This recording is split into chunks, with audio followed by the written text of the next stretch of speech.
Hey, welcome investors to the 40 Finance channel. My name's Jeff Beers. Today we're going to go deep on Intel stock as we look ahead into 2021. 2020 was a bit of a year to be forgotten for Intel. The competition got a lot stronger and Intel sort of pedaled in place throughout the year. But a lot of things have changed, and we'll take a look at all the catalysts weighing down on Intel and the reasons to be excited for the future, and try to come up with the answer to the question, is Intel stock undervalued right now? Is it a good investment? And what should you do if you're holding or thinking about holding Intel stock? Reminder, as always, that my stock picks and projections, they're just my opinion for your entertainment. Please make sure you do your own research before taking on any investment. And of course, if you like stock market analysis like this and other personal finance videos, please make sure to subscribe to the channel. Give this video a like. It makes a big difference, and it helps make sure that you see all the great content that I have planned for 2021. All right, so as I mentioned, 2020 wasn't the best year for Intel. There was a lot of reasons that played into that. So I'm going to go ahead and cover the sort of bad news first. Then we'll get into the reasons to believe. So on the bad side of the PC business, you had Apple, which started to design their own chips and basically fired a warning shot across the industry that said, you know, that's the direction that Apple is going. And of course, Apple was a big customer and still is a customer of Intel and AMD. But this new M1 chip announcement that came out in July or so really was a wake-up call for a lot of folks that, like, hey, if Apple is going to invest a ton of resources into building their own chips across all their devices, then everyone's going to have to look for revenue sources to make up for that gap as time goes on. Now, everyone expects the Apple chip development to be kind of a slow roll. So it obviously started here in this year, but it'll take some time before they fully let their third-party partners go. But obviously in the technology industry, you have to start getting your contracts and your development plans in place because it just takes a long time to get things moving. Outside of Apple, there was AMD, who made a lot of progress in their efficiency of their chips. So oftentimes on the internet, you'll see these heated discussions about nanometers, you know, between 10 nanometer chips and 7 nanometer chips and all this stuff. But at the end of the day, AMD and Apple progressed much further along than Intel as far as offering more efficient chips to the marketplace. To Intel's defense, the performance of what they're offering isn't necessarily, 12 steps down or anything like that, but efficiency has really become a focal point of the industry.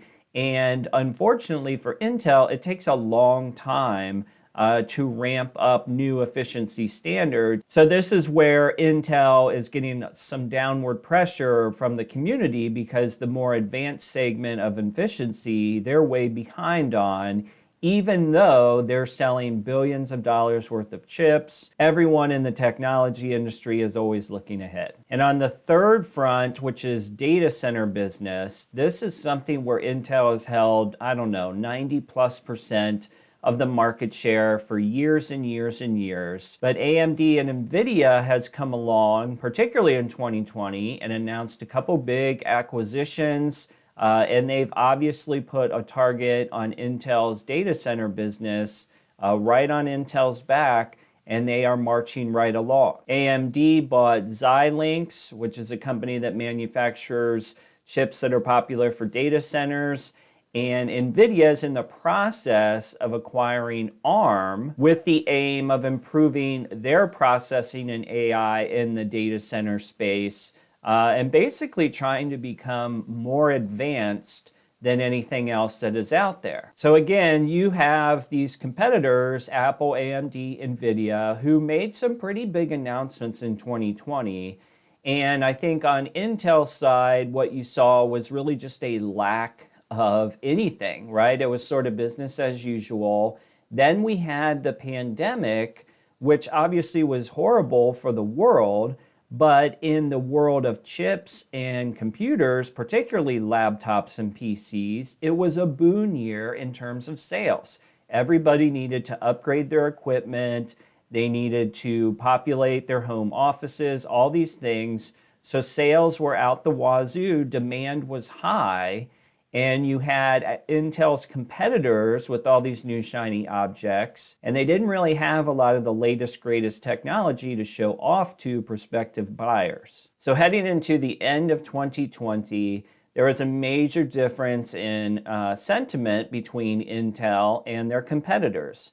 You would argue that Intel's sentiment was probably at one of its lowest points that it's ever been in the past 10 years or so. But a lot has changed even since December, and this is where we get into the good news for Intel. And the first news item, which you could kind of take as a negative news item, but I think it's wildly positive, and that is the fact that this Leib active investor came in, they bought basically $1 billion worth of Intel shares, and they started making some public recommendations to the company saying that, hey, you guys are losing market share, your leadership has been standing pat, and you're basically watching this business die as your competitors are moving on to bigger, better things. And most of Leib's position can be summarized right here, right? We cannot fathom how the boards who preside over Intel's decline could have permitted management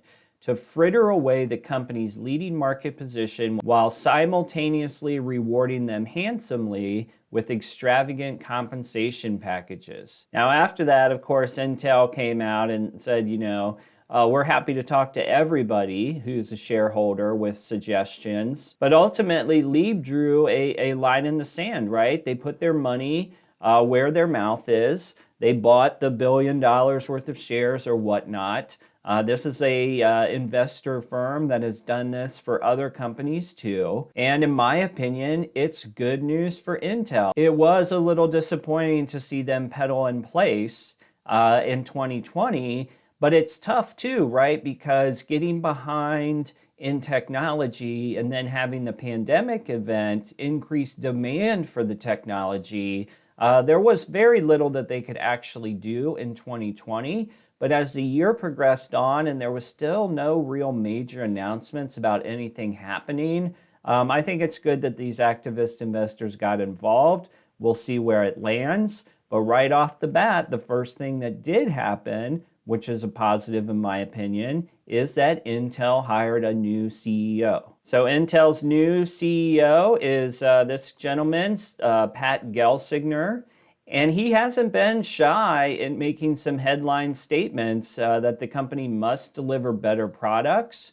And I thought this article was entertaining because he described, Apple as a lifestyle company, saying we've got to build better products than a lifestyle company. Here's the quote down here. We have to deliver better products to the PC ecosystem than any possible thing that a lifestyle company could do. We have to be that good in the future. Gelsinger comes from VMware.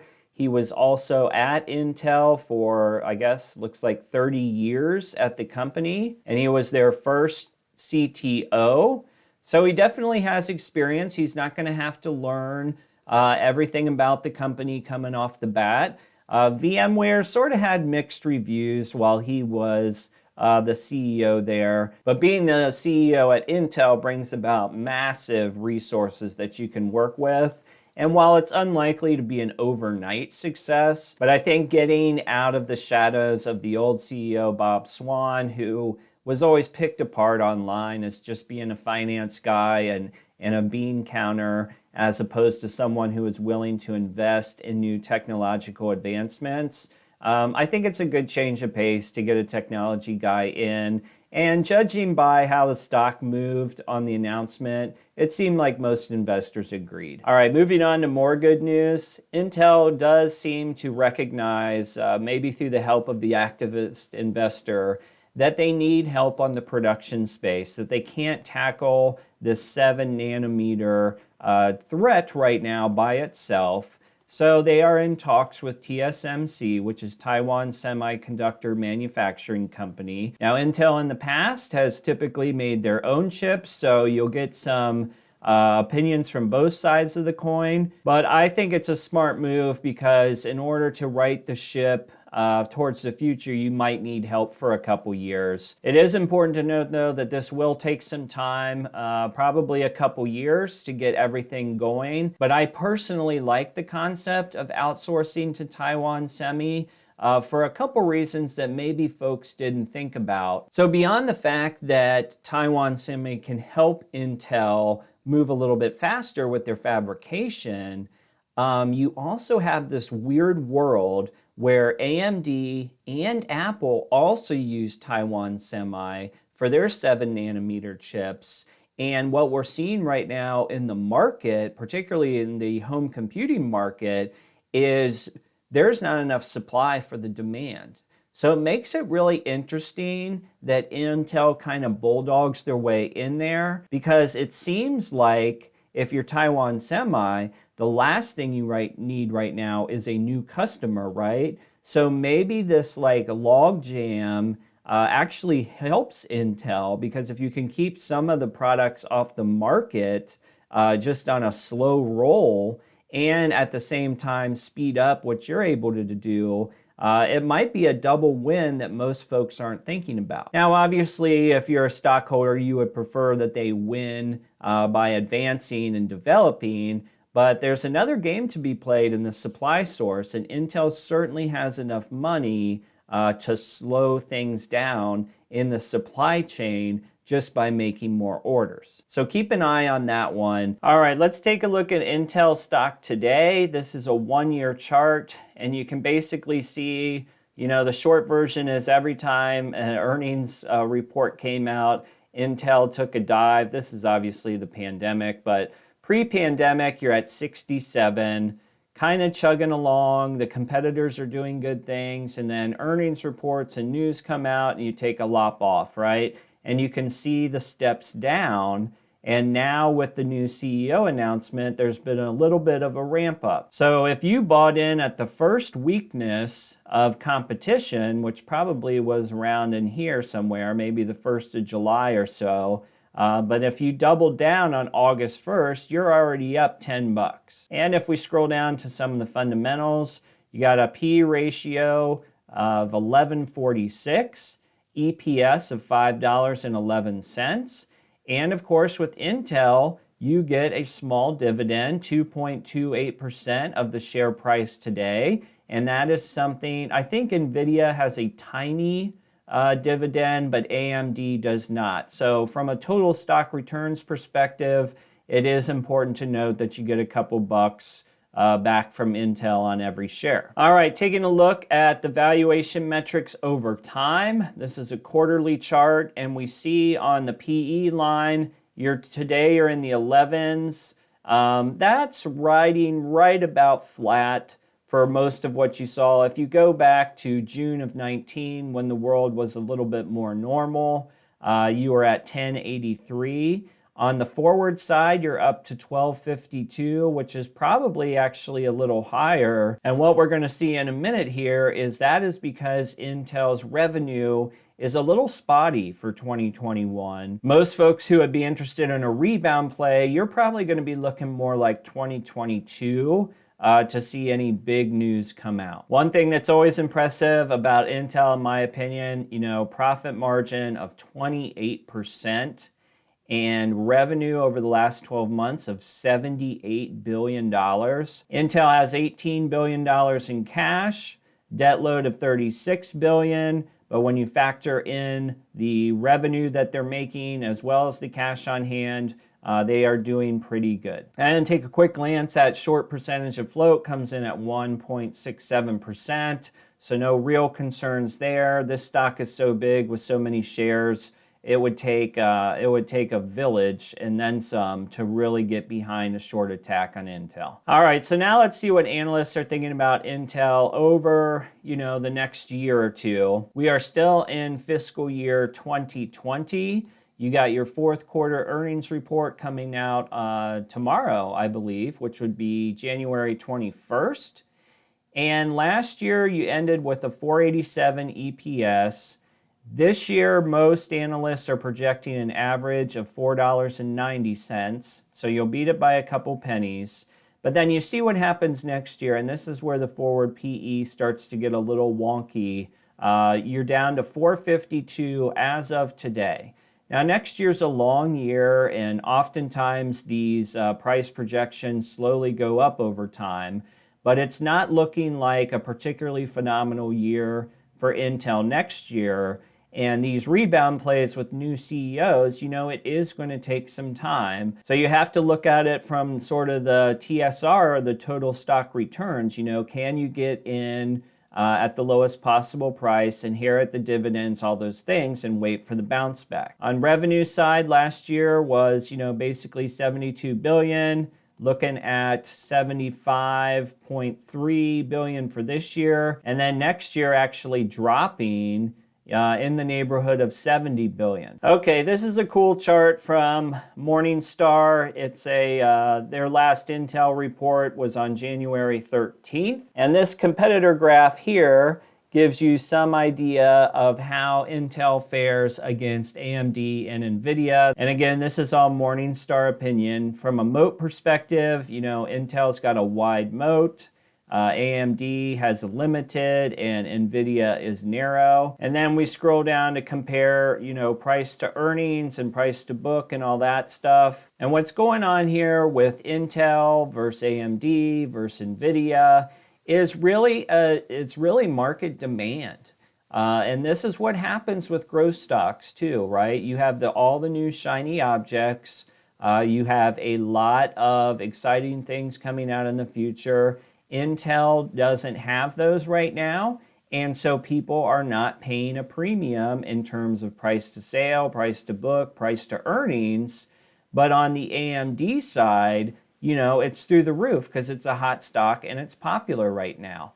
And NVIDIA, pretty much the same way. With NVIDIA, I suspect some of their, the $500 stock price probably limits how popular that they could ever be in terms of younger investors.